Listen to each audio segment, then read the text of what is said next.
Welcome listeners to 2020 and episode 16 of the Running Guide podcast, where I aim to provide informative content and interviews with elite athletes from around the world, like in today's episode where I'm chatting to a runner out of Sydney who step up to the marathon distance was lengthened due to untimely injury and sickness before finally tying the line and winning his debut marathon in Melbourne 2016 with a 2:20:53, and a year later running a PB of 2:14:59 in Fukuoka, Japan. Welcome to the podcast, Thomas Do Canto. Thanks, Aston. Thanks for having me. No worries. Good to catch up, finally. Yeah. Excellent. Finally got on there. Yeah, for sure. Mate, before we start, I'm sure you'd like to join me in giving a huge shout out and thanks and respect to all the Rural Fire Service, the RFS volunteers who have been putting their own lives at risk to help keep us safe in such worrying and challenging times. And to any listeners who have been directly impacted, I hope you sort of get back to some sort of normality as quickly as possible. And please remain safe in the coming days and months. How you been going up there, Tom, with the smoke? Yeah, not too bad. It's kind of fluctuates a fair bit day to day, so just sort of take it as it comes. There's obviously been some days where it's been a bit hard to get out and run, so either day off here or there, or running inside on a treadmill. But can't complain too much. Yeah, exactly. At least we're both away and not in the thick of the action with those fires. I think exactly. A lot of us Canberrans are sick of running the treadmill. We're sort of over it. I even tried that the Swift run, but yeah, it's not much better than watching paint dry. So yeah, I'm looking forward to getting back out on the trails. That's for sure. Yeah. As I always do with guests, Tom, if I could run through your PBs and just to get the listeners up to scratch, and just if you could let us know about anything of interest that you can recall about those events. Yeah, sure. All right, so we'll start with a 3,000 metre PB, 8:22:03 in Sydney, and that was just recently. That was November, I believe, just last year. Yeah, that's right. Yeah. That was just hadn't done a 3K in years. Just decided I was kind of fit and it was coming up, and I thought, why not just pop it in there as part of training. So that was the state 3,000 metre champs, which in New South Wales. So it's always a really well supported event, really fun event, really good vibe, lots of runners and lots of races. Like I don't know how many grades it goes down to, but they're running 3K events like for hours back to back. That was about a 10-year-old PB, maybe. Okay. Yep. So that was good to knock that off. It was 8:28 back when I was around 20 or early 20s. And what was it? So a 6-second PB. Yeah, no, it's good to get some speed back in the legs as you age. You know what I mean? It gives you confidence that you can still do it. Yeah. Mate, the 5,000 metres, 14:51:37, Sydney, January back in 2006. And you're 19 years of age then. Yeah, I reckon. I'm pretty sure. I came second or third at the under 23 nationals. Yep. And my time, if I recall correctly, was 14:38. Okay. So I've always gone with that as my official PB, but it doesn't come up on my profile. But yeah, I'd say that was 38 sounds a lot better. PB. Yeah, no, I'll take that one for sure. Yeah, take that one. And look, your 10,000 metres, and that was just done recently down at Steigen, and we'll talk more about that later. But that was a great race. I love these days being able to watch the live streams. It's great. Obviously, it doesn't beat being at the track, but for us that can't get there, it was great to watch. So that was a great event. But like I said, we'll talk on that later. 29:34. Tell us about that one. You were doing a lot of work. I actually ran. So that one was 29:36. Mm-hmm. My PB 29:35 was actually at the New South Wales Champs earlier in the year. Okay. So I was just a second off at Steigen. Sure. Off that PB. Okay. But good event. Myself and training partner Matt Hudson, we decided both, relatively fit, try and go for a fast time and help each other out. So yeah, we kind of decided to take it in turns, leading from the front, and worked pretty well. The pace was kind of on, but yeah, it just sort of came down to that pretty much last lap kick down. There was a bunch of us the whole race. We were just sort of sitting behind Matt and myself, and unfortunately for me, I reminded myself in that race that I've got no kick, basically. And yeah, kind of just, it was a small increase in pace for me, but relative to the other guys, they just sort of kicked away. So ended up coming fifth, I think. Yep. And Matt, and thankfully, I was pretty happy to see Matt he got the win. So he was able to kick down and hold off the other guys, which was good considering he did a lot of the work up the front as well. Yeah. Well, you got your PB anyway, so it certainly worked out well for you.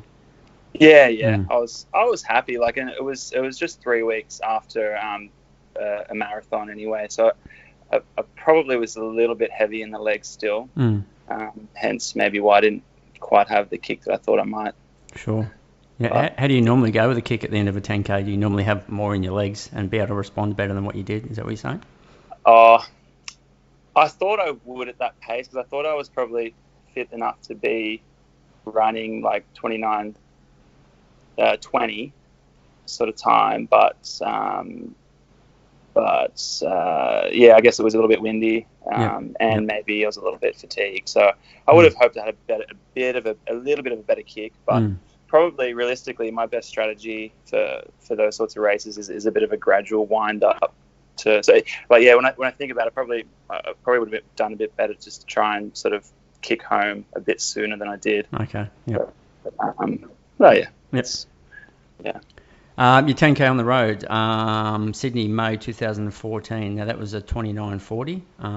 Was that your first sub 30? Yeah, that was my first sub 30. Okay. Yeah, very memorable. Yeah. Yep. Yeah, good race. You've had a bag full of sub 31s since then. Yeah, you've run. I was looking through some of your times. You ran a lot of 30s. So yeah, so that after 2014. So, it must be nice to get back under the 30 for the 10. Yeah. Especially with definitely with the marathon distances that you're focusing on. So yeah, tell me about that race. It was memorable because it was your first sub 30. Tell us more. Yeah, I mean that's one of those, when you start getting down to low 30s and you start thinking, oh, sub 30. It's always like those barriers, you want to try and get. So sure. That for a while, that was kind of something I was kind of hoping for, and leading into that one, I wasn't really thinking that was on the card, so that made it a little bit more special. Just sort of cracking it, I actually got a little bit emotional, which I don't normally do, but like it was kind of a cool barrier to break, so I was pretty happy.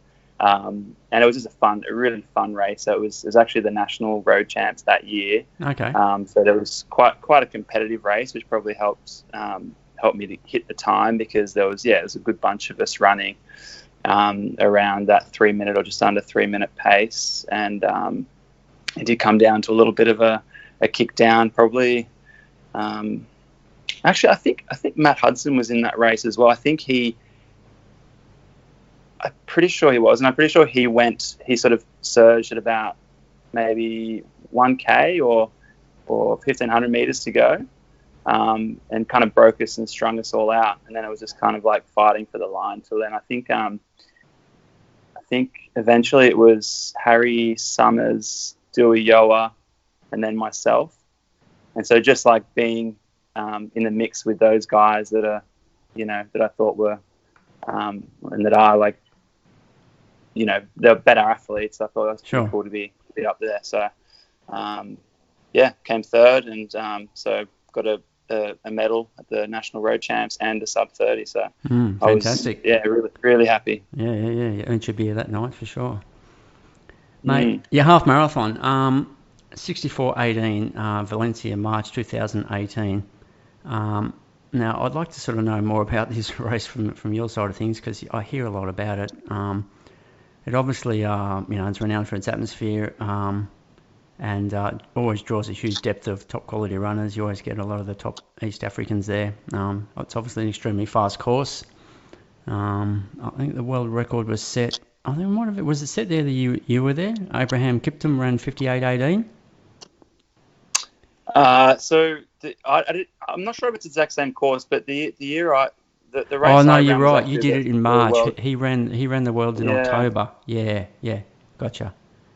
Yeah, yeah. So yeah, different race, but yeah, yeah. same. Could be the same course. I'm not sure if it's exactly the same course or not, but Yeah. yeah. And so yeah, tell me about that race. Well, first of all, you ran a fantastic time, 64.18, and yeah, just tell us more about the atmosphere and the course itself. Oh, well, that was like an amazing trip. So I got selected for that was the World Half Marathon Champs. Yep. So that was the first time I got, and the only time really I've got selected for a national team, and so that was like just a huge honor. And yeah, so went over there about a week before, and with the Aussie team, and Valencia is a really cool city, so we just had a little bit of time to acclimatise there and explore the city, run around, do a final bit of taper there, and yeah, then it came down to the race. And Who was on the team with you that year? So I had Collis Birmingham and Dejan Gebrselassie on the men's side, and girls was Ellie Pashley and Sinead Diver. Okay. Yep. Yeah, so it was a really cool, so small team. So yeah, it was really nice to hang out with those guys. Hadn't really chatted much or met most of them before, so that was cool. And yeah, so came down to just the whole experience was really cool. So from the warm up and seeing how like all the other national teams go about their warm ups, like from the Japanese that start warming up like an hour and a half before and do like a ridiculous amount of drills. Like it was quite funny seeing that. And then so just we're all warming up in this massive basement of the big museum that a lot of people, you'll see like photos of Valencia. It's a massive landmark there. It's a museum, and it's got these big blue man-made lagoon pool things. Okay. And that's actually where you finish the race. They build like a boardwalk over one of the main pools, and so you're running on water kind of thing. Yeah, I've only seen the finished photos, and I've seen that, and I've always wondered what that was all about. Yeah. Yeah, it's pretty cool. Like it's a really cool building, and yeah, cool finish. So we started. So we kind of started there. I mean, my goal was just to. I mean, I was never going to be obviously, right up anywhere near the front.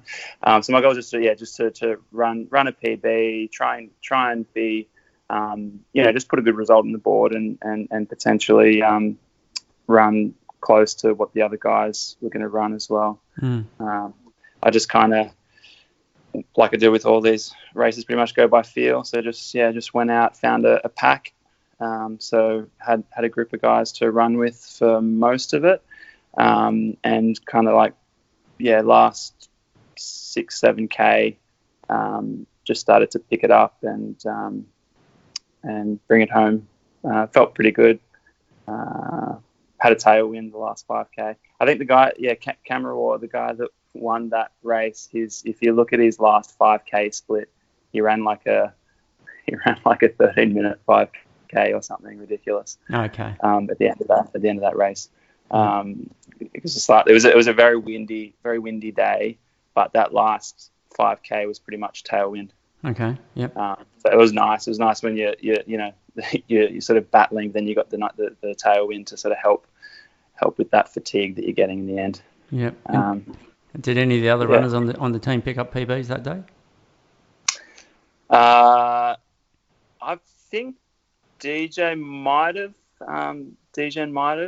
Collis, no. Collis, he fell at the very start of the race. So because he's kind of, been around for a while, and has done some good things. They put him on the very start of the front line, the race organisers, and he ended up getting pushed over as soon as the gun went, and he hit the deck. And so I was actually I thought he was ahead of me, but I was in front of him until about 5K, and he went past me at 5K, and ended up, I think both of them ended up finishing within a second of each other, Dejan and Collis. But Okay. yeah, they were like probably only maybe 30 seconds in front of me or something like that. Okay. Yep. Um, Yep. yeah, now Collis has run like a 101 or under a 101 Yep. maybe. Yep. So Yep. he's run a lot faster. Yep. Would you consider doing? I assume, looking at your records, that you haven't done the marathon there. Would you consider doing the marathon one year? Yeah, definitely. I Mm. mean, they put on an awesome event. Mm. So well organized, and yeah, just from what you read about the times that people run, and they do, like, for people like myself, like they do this this PB program. So if you're a male runner and you can run under 220 or 225, you can get in this program where they give you free accommodation, and if you run a PB, they pay you like money. Oh, wow. So like I think 2,000 euros if you run, Mm. say you run 220, but you run a 219.50, Yeah. you get 2,000 euros for that. Wow, that's a So nice incentive. it's pretty unique. Yeah, it's really pretty cool. So Yeah.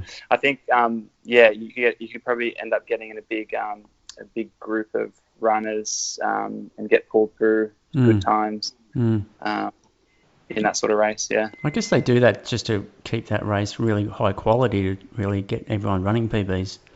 Because that's a bit. Yeah. That's smart. Yeah. All right, your marathon. Incredible time, 2:14:59 over then. We pronounce it Fukuoka, but they seem to pronounce it Fukuoka. You would know, you've been there. Yeah. But, Yeah. But That's right, yeah. so December 2017. Great to go 1 second under 2:15, so you're a 2:14 guy instead of a 2:15 guy. Yeah. But yeah, that's awesome, mate. Tell me about that one. That's kind of like one of, I guess, if not one of the highlight races of my running to date. It just one of those days where I just felt good. Like I just everything felt really smooth, and never hit the wall. Just had a gradual fatigue set in, and obviously it's going to hit at some point. So I did slow slightly towards the end, but just felt really good, and it's pretty interesting in Japan. I was running by myself that whole race, which was a bit odd because they all kind of run kamikaze, like true Japanese style kamikaze. They all go out hard, and just like a battle of attrition, and most, the vast majority just end up fading back. So do they pull out? Do they pull out, or they just jog it in? Yeah, definitely some pull out. Most jog it in. Okay. Yep. Vast majority have just, like, if you look at the results of one of these races, like say you look at Fukuoka results and you look at the times, and you just see this flow of times, like it's like from whatever it is, 2:05, and you see all these times, and you think, oh, I want to run a 2:15 or whatever, and you can see there's a few guys at 2:15. You think, oh, that'll be good. I've got people to run with. But when you look at their splits, they were going out at 2:05 pace, and they ended up running 2:15. Yeah. Okay. So halfway they were probably at 2:05 pace. So yeah, these guys, they finish. I think there's not many that pull out, and actually. Yeah, I think that's also part of their culture. I think it's not seen as a very good thing for them to pull out. I think they're very unwilling to pull out. So they'll be finishing if they can. And I experienced, I had to pull out of the marathon before my last. So in March last year, I did Lake Biwa, and I was a bit sick. I pulled out at 30k, and I ended up having to go on the tail bus that sort of picks up the runners that do pull out. And it was like the saddest. It was just so depressing. I was on this bus with about 3 or 4 other Japanese, and two or three out of the 4 were just sobbing like the whole way back. They were just really, really upset. Yeah, because they feel let everyone down rather than themselves. Yeah. Okay. Yeah. So I mean, I was upset, but then I was that, and I was like, geez, like, yeah. So no, that race, it was just one of those ones that everything came together, and What did you go through the halfway marking? Can't remember. It was Yep. probably, I think it was a very small positive split, maybe like a 30-second positive split. Right. So it would have been just over 2:15 pace. Yep. Okay. And were there any other Aussies there that year running around your pace? No. Okay. No. There are a couple of US guys.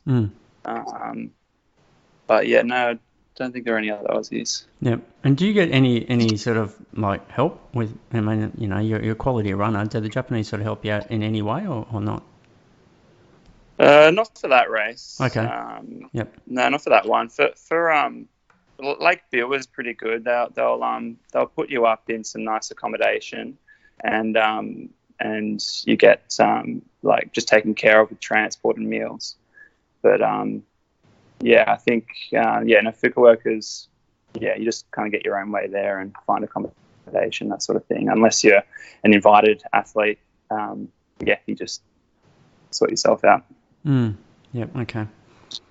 All right. So I mentioned in the intro there that you have had a few hurdles to clear before you were able to put some sort of consistent blocks of training together leading into some, I guess, some of your major A races that we'll touch on soon. But if we could sort of go back to 2016 where you picked up some good silverware there with your win at the 6 foot track, that would have been great. Had you run that one before? And if you could sort of tell us about your prep sort of leading into that race and how that one unfolded.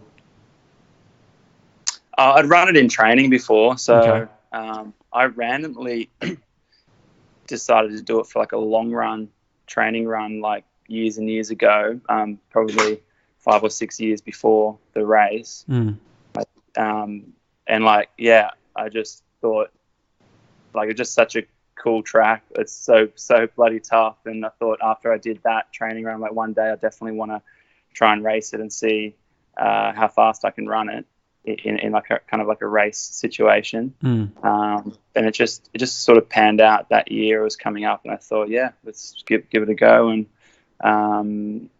I went up Blue Mountains probably 3-4 times in the lead up and did sections of the trail. Most of the time I did the first 30k, so starting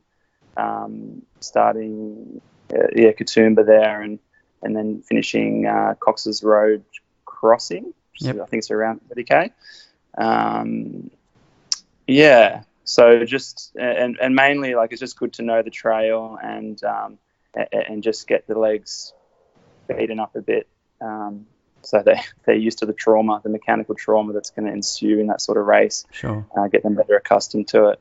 I did that and just a lot of Ks, I guess, as well as a little bit of specific trail stuff. Yep. Yeah.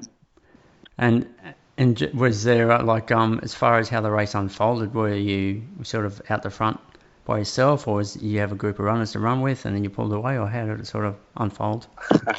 It was a pretty interesting race. I, like a true non-trail specialist, I was a bit slow down Nelly's Glen, down the steps at the very start. So I was probably in 6th place or something like that. And Brendan Davies and a couple of the other guys were kind of out of sight at the bottom. And so once we got to the flat trail section, I started to sort of pick it up a little bit, and we got to maybe 10k in and I could see them. And then it was like a real foggy section in the valley. And I ended up taking a wrong turn. And like I'd done the trail, like, you know, in recent times, like 3 or 4 times, like I said, so I should have known where I was going, but I only went about 100 meters off course, and I turned around and I went back, but I was like a little bit annoyed because I'd almost caught them, but then I'd, lost a bit of ground. So then I was kind of like maybe working a bit harder than I should have to catch them again. And this was coming on a single trail set. We went back to like a single trail section just before the river crossing. So I think it's like 3 or 4k before the 15k mark, which is the crossing. and I tripped and fell. So I just hit a rock, and before I could even react, I just kind of face planted and landed on my chest. And at that point, I thought the race is over, because I was like, it was really painful, really, really painful. I like screamed out. Thankfully, no one was around, because I think I was pretty I would have been embarrassed with how loudly I screamed. And I was just walking then for a few minutes, thinking I just got to get to the next aid station. But then I started to kind of feel a little bit better. So my chest was sore, my knee was sort of really badly banged up. But a few minutes later, I was like, I'll just start jogging, see how it feels. And it kind of felt okay. It was stiff and whatever, but it was easing off. The pain was sort of easing off. So started jogging, and then by the time I did get to Cox's River, I was like, I don't feel too bad. I'm going to just, I'll just keep going. It doesn't feel too bad. And it just kind of did feel better. So I just kept going, and eventually going up to Cluvy. So just that massive climb up to Cox's River, I did catch, not long after, maybe another couple of K, I did catch Brendan. And who else was up there? So a couple of guys I passed. So I ended up getting to the front probably a few Ks after Cox's River. So maybe like 17, 18 K. So did that surprise you that you're able to pull them back, or? Yeah, I just felt really good up the hill for some reason. But were you sort of hunting? Were you hunting them down, or were you just running at a pace that you thought you could maintain?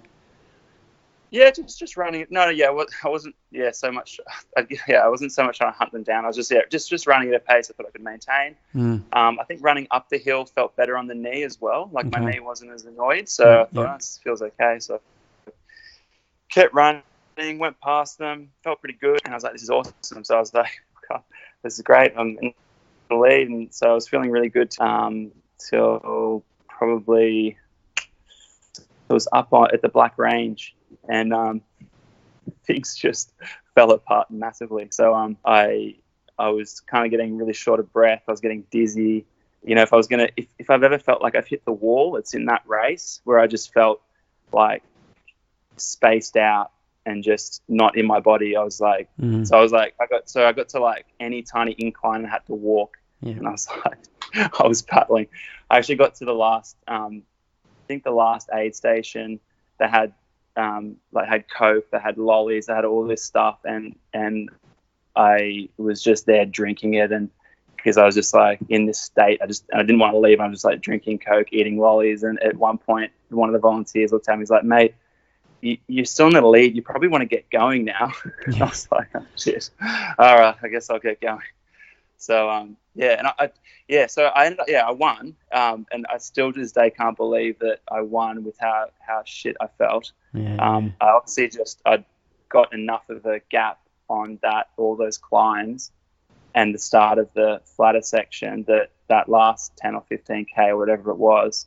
Even though it was like, you look at all their other splits, like everyone ran heaps, or the top guys, they ran a lot faster than me for that final section or so. But I'd built up enough of a gap, and I ended up winning. So that was pretty special as well, because it was such a weird race, and it was, I was a couple of times there. I was expecting I was going to pull out. Then I thought, well, they're going to catch me. Like, they're all just going to go past me. I'm just going to, struggle to get to the finish. But I want to finish. But I still ended up winning. So I found out a week later that I'd broken about 3 ribs. I had 3 fractures. So I think it was not so much bonking. What I was feeling was just like I wasn't breathing properly. So I think I was getting real dizzy and this sort of stuff, because I was having really short breaths and stuff like this, because my chest was really sore through the race. So how much did you win by, and what was the race winning time? I think maybe it was a few minutes before second. I ran 3 hours 20. Wow, 3:20. Wow, what 3:20 flat? 3 hours 20. Wow, yeah, that's quick. Yeah. So obviously, obviously you're a fine runner on the road, but obviously you climb so well. Do you do a lot of specific strength work or hill work, or is there any? Would you consider yourself a very strong hill runner? I just think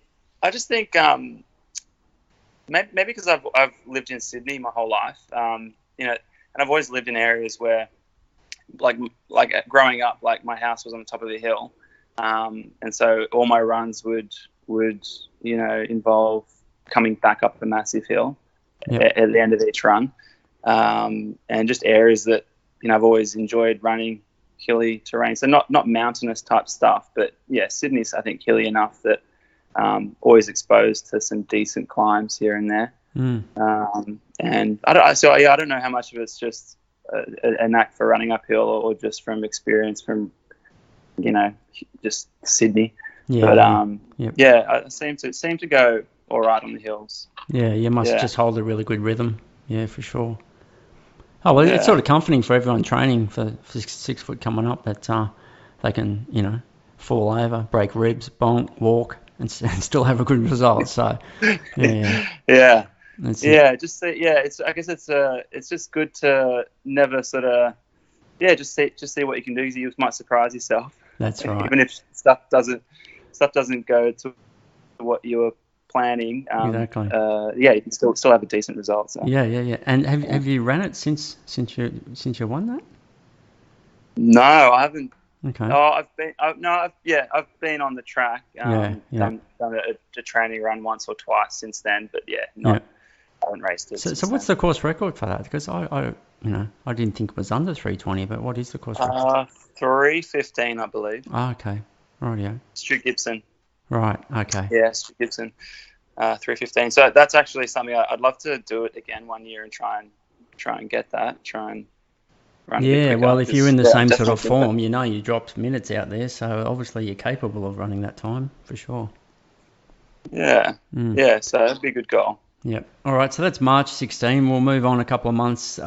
City to Surf, being a Sydney boy, maybe you've run it a few times, but you finished second that year behind Harry Summers, which is the first of his wins. I think he's picked up 3 or 4 now. Were you pleased with that performance on that day?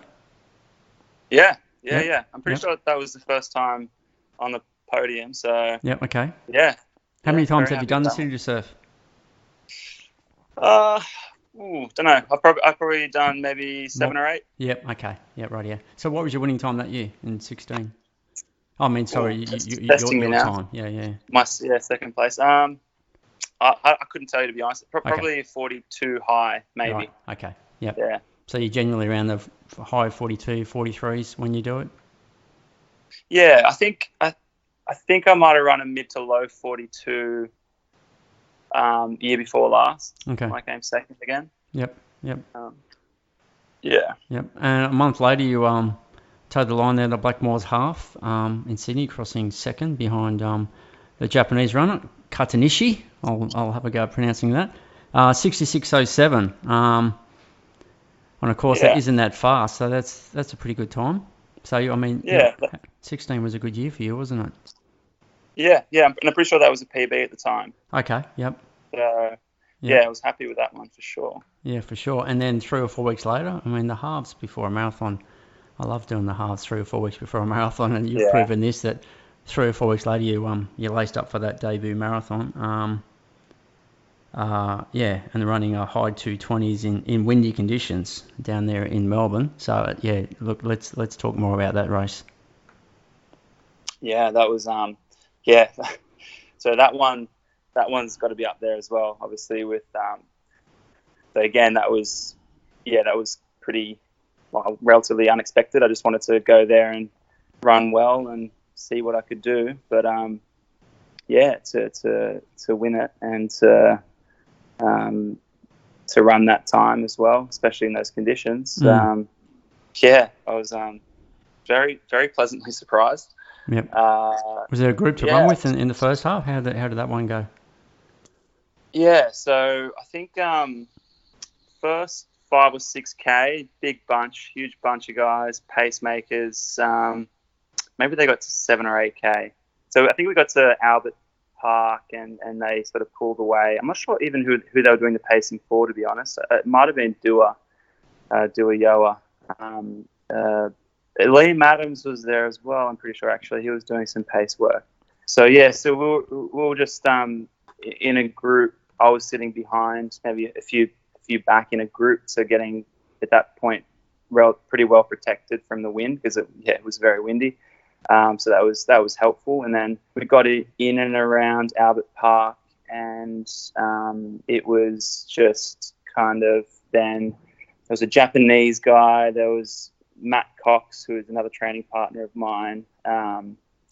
Duayola, Isaiah Spayan, I think he's based in Brisbane. Yep.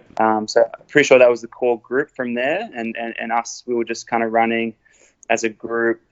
Myself and Matt probably, at the front of that group, sort of pushing the pace a bit. And it, kind of stayed. A Japanese guy might have dropped off around 15k. Then it was just us other four until, for all along Beach Road and until we got back up at St Kilda. Heading back. So St Kilda, Beach Road was just ridiculous. The wind. So that was the story, I think, of that day. Like everyone was just smashed by that wind. I remember there was 1k coming back, so coming back towards St Kilda Road after you've done the two hairpins, and it was just literally like a wall, like you're just running into a wall. I think I ran like a 340k, and so like, it was probably like 20 to 30 seconds slower than some of the other Ks. 20 seconds slower than some of the other Ks. So I think it was, so then it was, me, Matt and Dua. And at that point, I'm just thinking, I don't want to be, like, I'm feeling pretty good, but if I make a break now, if I try and push it, they can just sit on me and I'm going to be doing all the work. And so I was like, I'm not going to go. I'm going to just sit with them and take it easy, and hopefully we can share a bit of the work. Matt and I were pretty much doing all the work. But then, so what happened was we intersected with the half marathon runners, and at that point, mental blank.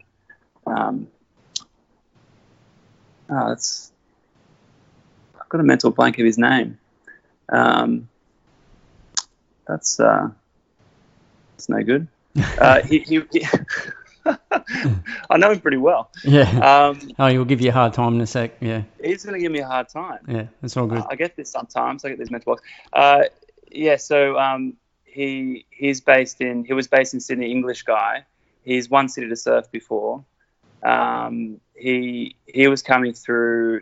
I think he was in like third or fourth place in the half, and he came past us at a faster pace, and I thought I may just latch onto this and see if they can hang on to this pace as well. I was feeling pretty good at that point, so I latched on to Ben. Ben's his name, and Ben Morrow, was it? Yeah, Ben Morrow, yeah, exactly. Yeah.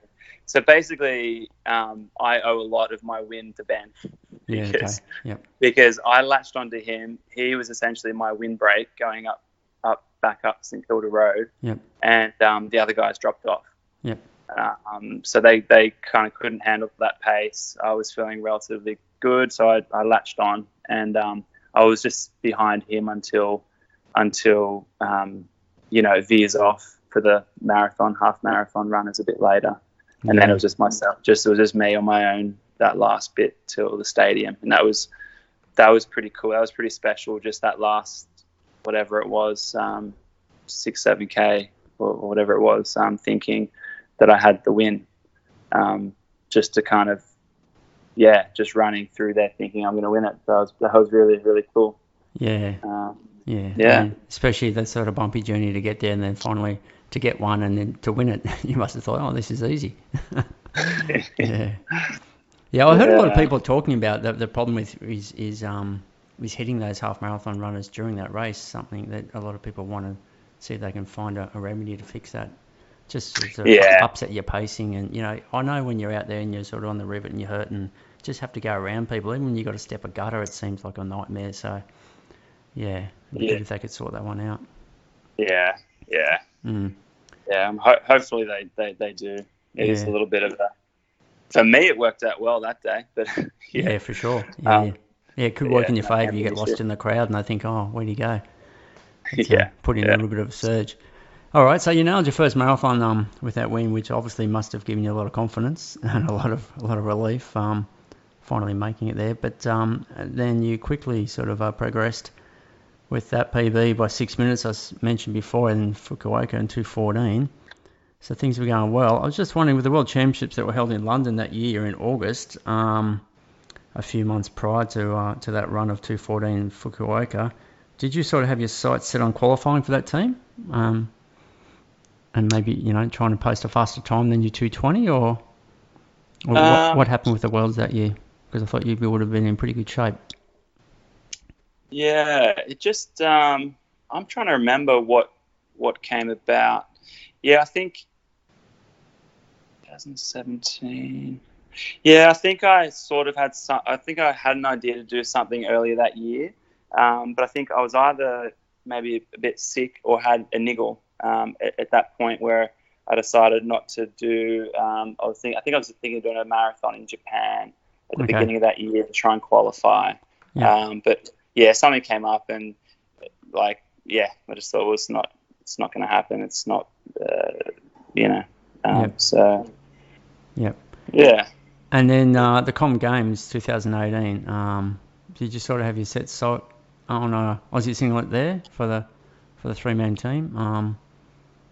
I mean, you're 2:14 from Japan. So yeah, how were you going with getting a spot on the Gold Coast team? Was that? So I nominated for myself to be selected prior to Fukuoka because I thought, so going into Fukuoka, that was one of the goals, main one being try and run a solid PB, and then at that point, there'd already been a few guys that had run the qualifying time, and I'd have to run. I think it was 2:13:30 to get on the team. Right, yeah. Chris Hamer, I think, had that third spot, and he'd run that 2:13:30 or something like this. So that was kind of in the back of my mind. I didn't think I'd get anywhere near that, but I thought, if I have a good day, you never know what happens. I put a time on the board. It was still a qualifying time, but yeah, obviously you got to be top 3 under the time. So although I was under the time, I was still that 4th. So I ended up being 4th fastest. Yeah. So take top 3. Okay. I was 4th fastest. So I didn't get the call up.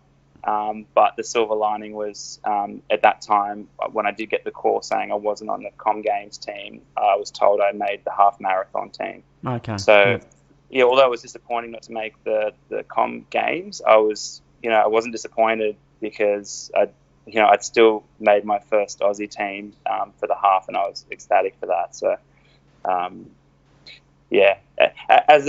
as it turned out, Chris ended up getting an injury and couldn't compete at the Com Games. So it was a little unfortunate that I couldn't get a late call up. But it is what it is. It was it's a big event, and I think last minute changes are logistically difficult. So and that's fine. So I ended up they ended up just we had two Aussies running that, and I got to do the world half. Yeah, for sure. I see here Chris ran 2:13:32 in Amsterdam, so that's what got in that spot. Yeah. And as you would probably know, 4 years earlier, Com Games in Glasgow, Chris got injured and was unable to run the 10K there. So Com Games haven't been pretty for Chris, have they?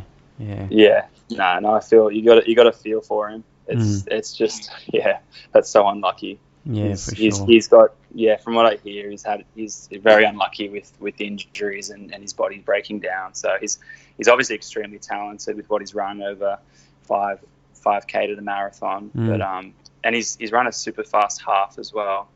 But he's just, if he can get his body right, I'm sure he will make a team.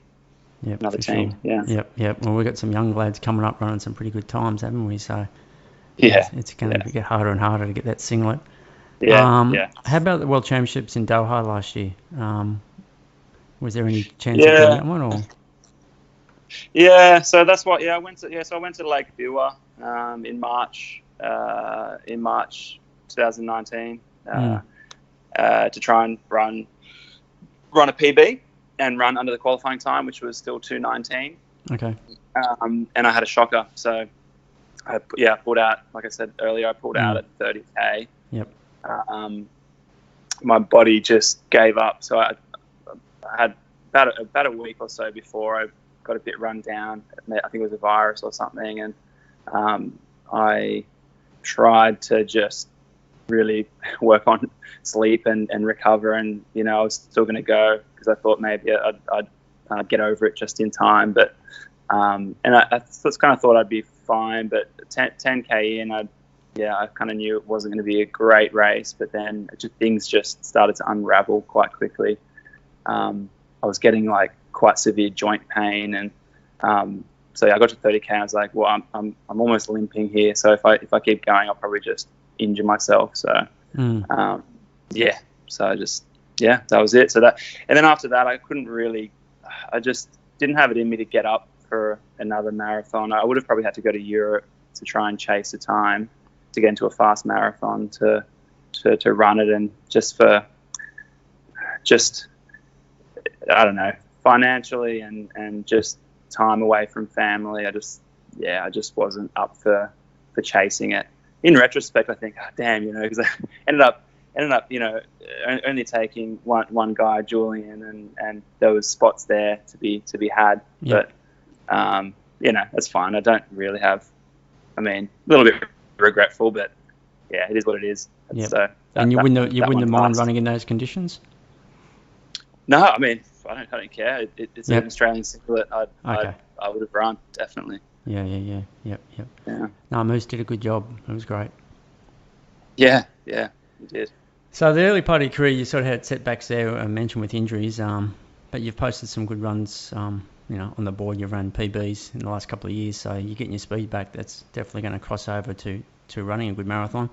Are you sort of starting to manage more consistent training load, or there's still sort of been injury management sort of going on in the background?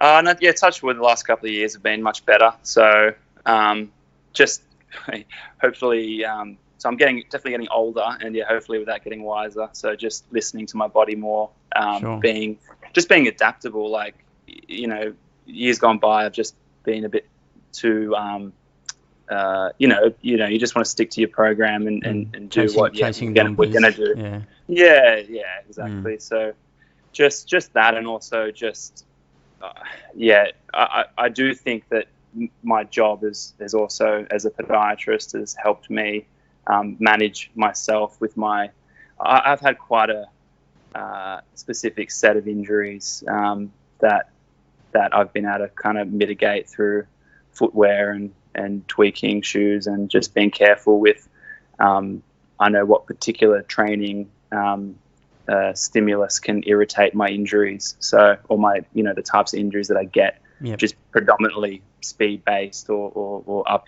running uphills and stuff like this, so Achilles and tib post and a lot of foot and ankle stuff. So careful with training loads, careful with the types of footwear, and listening to my body. Yep.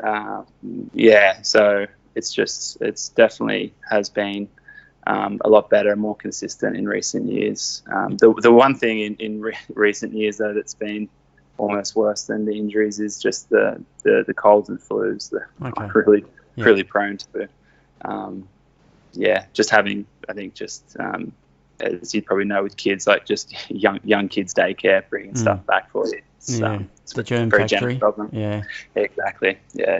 So But I was going to see you working as and run your own sports podiatry business there, Walker Street, North Sydney, and I'll put a link in the show notes below for the listeners, including some other social handles there, so the listeners can check you out and find out where you work, and they need to come along and see you. Looking on Strava, you get a huge percentage of your volume sort of running to and from work, which is obviously a great way to start the day. And obviously running your business has its pros and cons. Do you sort of allow that to give you that flexibility to manage your training load? Yeah. So, Yep. yeah, I mean, I can set my own hours, obviously. So, I'll, depending on what we got on, and when I start sort of gearing up for a marathon, I'll tweak the hours a little bit, give myself more time to fit in the mileage. But yeah, a huge help is the fact that I commute to and from and get my mileage through commuting, which definitely saves. The cumulative effect is saving a fair bit of time over the week. So I can, get back back home with the kids and sooner. I don't have to then go, get home from work and then go out for a run. Like it, that wouldn't be ideal. I can just run home and then, just be there. Yeah.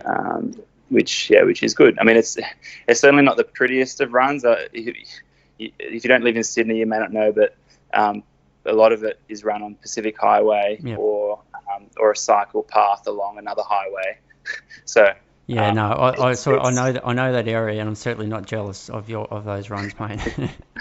Yeah, for someone that lives in Canberra, I'm sure you're not jealous. But yeah, it's actually, to be honest, it's not too bad. Like commuting point to point, although it's a boring scenery. It's kind of mentally pretty easy when you're just running point to point for a purpose, just as a commute. Like it's just, you don't think about it. You got to get from A to B. So what is that distance from your workplace to home? It's 8K. Okay. So if I go pretty much the quickest sort of route, it's 8K. Yep. And I can just tack on bits here and there to increase that. Yep.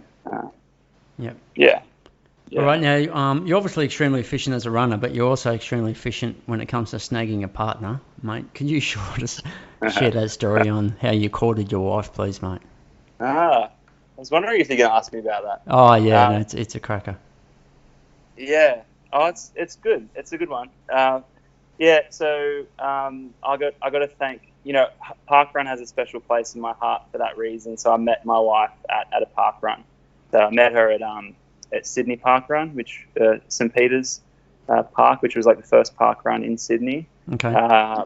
So yeah, she was she's from London, so she was in Sydney for about 6 months. She'd done her whole family do parkrun back in the UK, so she came to Sydney and she kind of found there was one not far from where she was living at the time, and she was actually volunteering that day.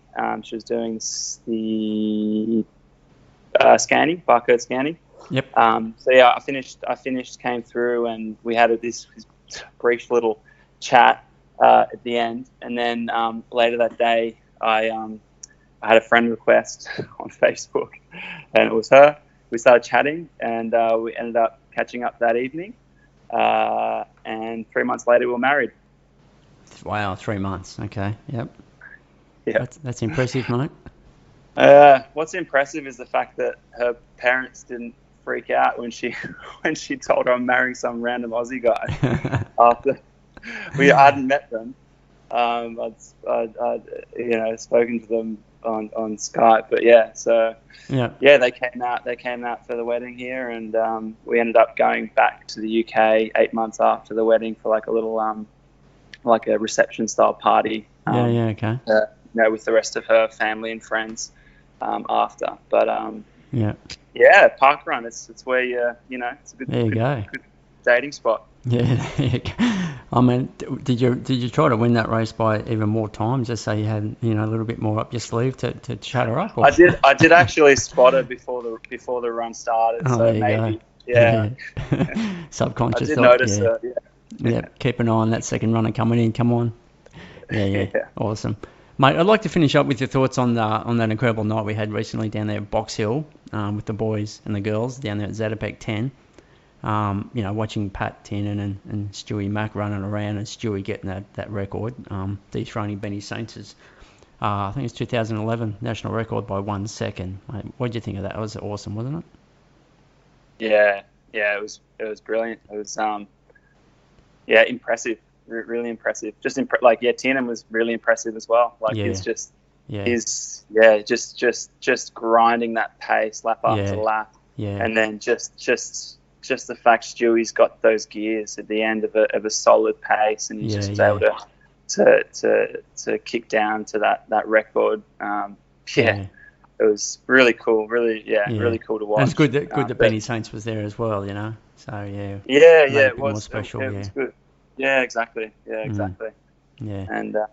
And then the Steigen that you were part of, that was really successful, wasn't it? Down there at John Landy Field in Geelong, where you ran your 10,000 metre PB. But yeah, it's just, I mean, I love being able to watch all the live streaming. But I mean, you probably agree that that's the sort of event that we need to get more of, and I thought it was quite successful.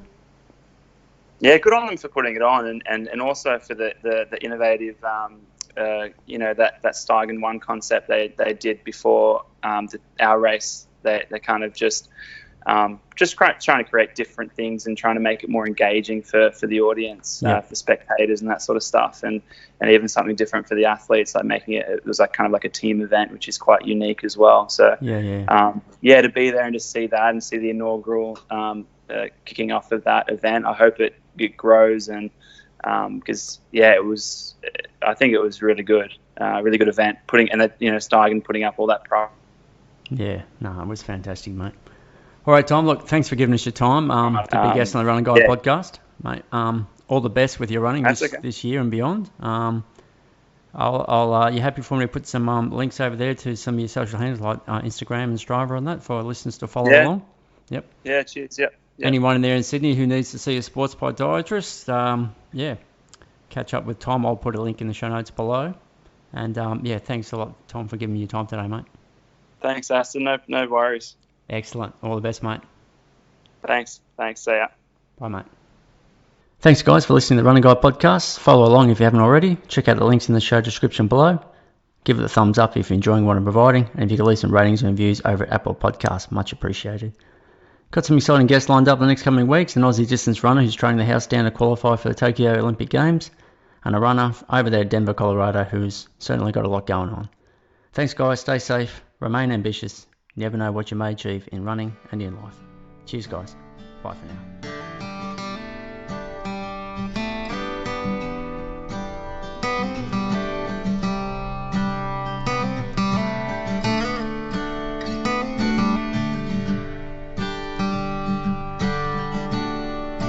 Mm-hmm.